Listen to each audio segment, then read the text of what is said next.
Welcome to Broken Vows, where real women share the stories they never thought they'd tell. This is Clara's story, a quiet coastal town, a gray life painted by routine, until one unexpected knock on the door brought something or someone back to life. This isn't just a story of loneliness. It's about connection, healing, and the courage to let a splash of color into a canvas of gray. New episodes every other day. You're not alone, and this is just the beginning. A canvas of gray. My name is Clara. I'm 58, and my life for the past few years has felt like a carefully painted canvas of gray. Not unhappy, precisely, but muted. My husband passed away 5 years ago, and the children are grown, with lives and families of their own far from this quiet coastal town. I have my routines. The morning tea by the window overlooking the choppy sea, the afternoon walk along the cliffs, the evenings spent with a book or the silent television. Loneliness isn't a sudden storm, it's more like a persistent drizzle, a constant dampness seeping into everything. I needed my old, clunky computer fixed. It held years of memories, photos I couldn't bear to lose. The young man who arrived from the local repair shop looked barely old enough to drive, let alone understand the intricacies of ancient hardware. He had sandy hair that fell across his forehead and eyes the color of the sea on a rare sunny day. He introduced himself as Ethan, probably 22, maybe 23 at most. His energy was a stark contrast to the quiet stillness of my house. He seemed a little shy at first, his hands moving with a quiet competence over the keyboard.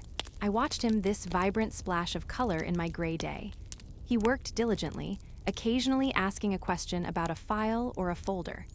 My home is filled with art, paintings I've collected, sculptures I've attempted myself. Ethan's eyes drifted towards a large, unfinished piece on an easel in the corner of the living room, a stormy seascape, all turbulent blues and grays. Do you paint?" he asked, his voice soft, respectful. "I try," I replied, a small, unexpected smile touching my lips. "It's a way to keep the colors from fading entirely." He met my gaze then, and in his eyes there was a recognition, a shared understanding that went beyond fixing a computer. The air in the room seemed to shift, becoming charged with an unspoken current.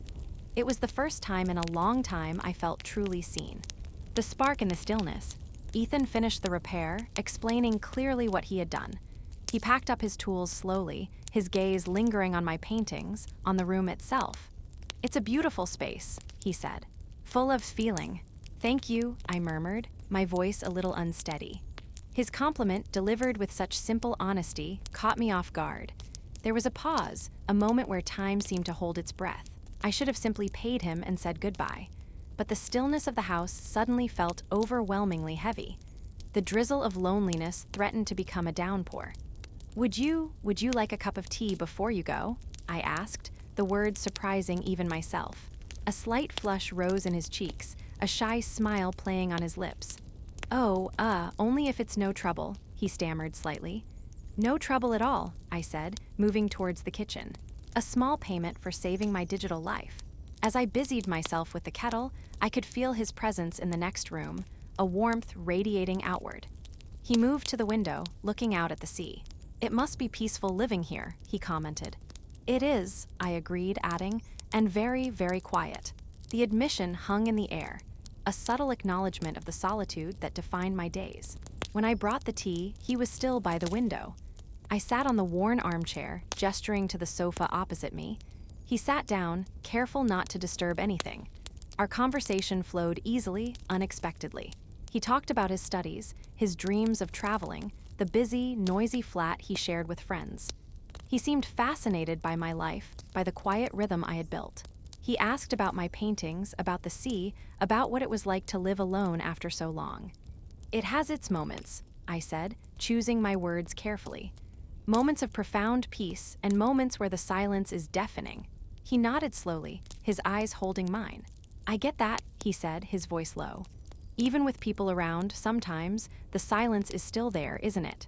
It was a shared confession, a revelation that his youthful energy perhaps masked his own form of loneliness. In that moment, the age gap seemed to dissolve.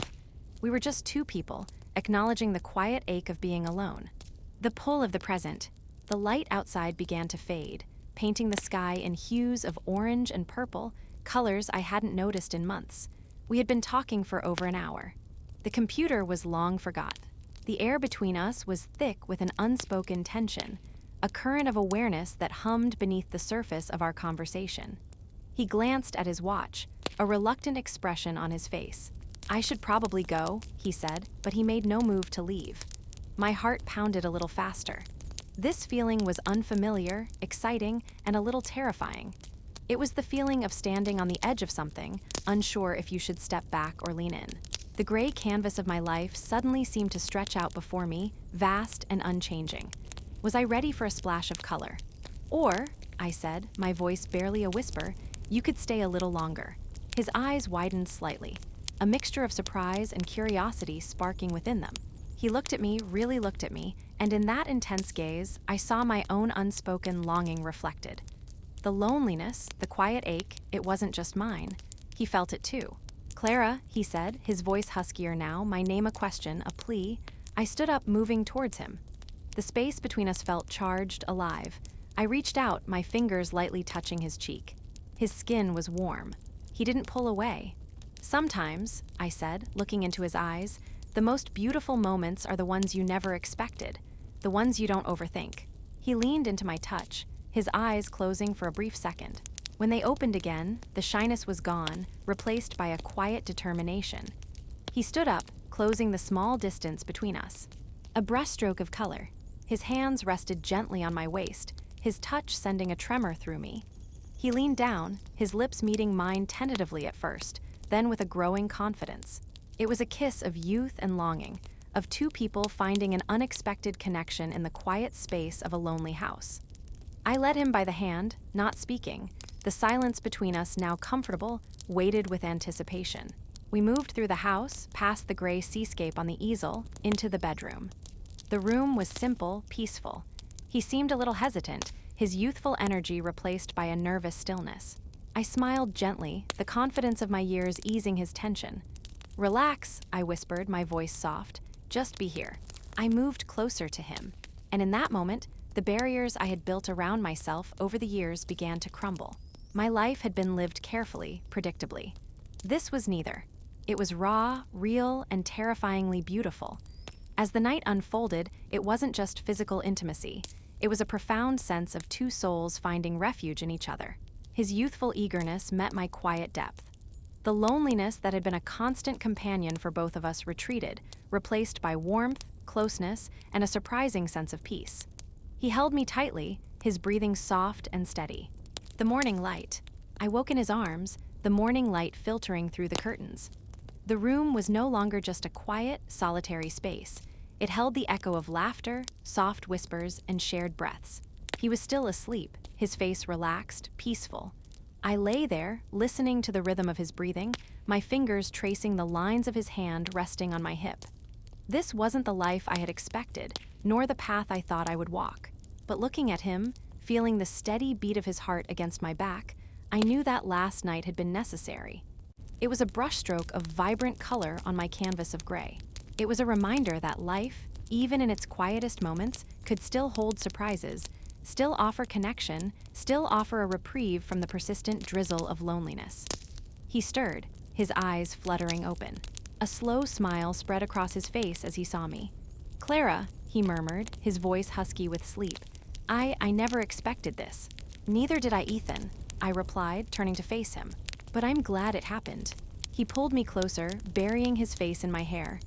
"I felt so calm last night," he confessed, his voice muffled, "like I'd stopped running. We gave each other what we needed, I think," I said softly. The future stretched out before us, undefined and uncertain. I didn't know what this moment meant in the grand scheme of things, or where this unexpected connection would lead. But for now, in the quiet calm of the morning, holding this young man who had walked into my gray world and splashed it with color, I knew one thing for sure. I wasn't alone anymore. And perhaps neither was he. Sometimes it's not about rewriting your whole story. Sometimes it's enough to let one unexpected moment break the silence, to let someone in, to remember that you're still capable of feeling, of living, of loving. Clara's story isn't finished, just like yours isn't. Share this episode if it touched something in you. Subscribe to Broken Vows, where every story reminds us that even the most broken vows can lead to unexpected beginnings. You're not alone here, and we're just getting started.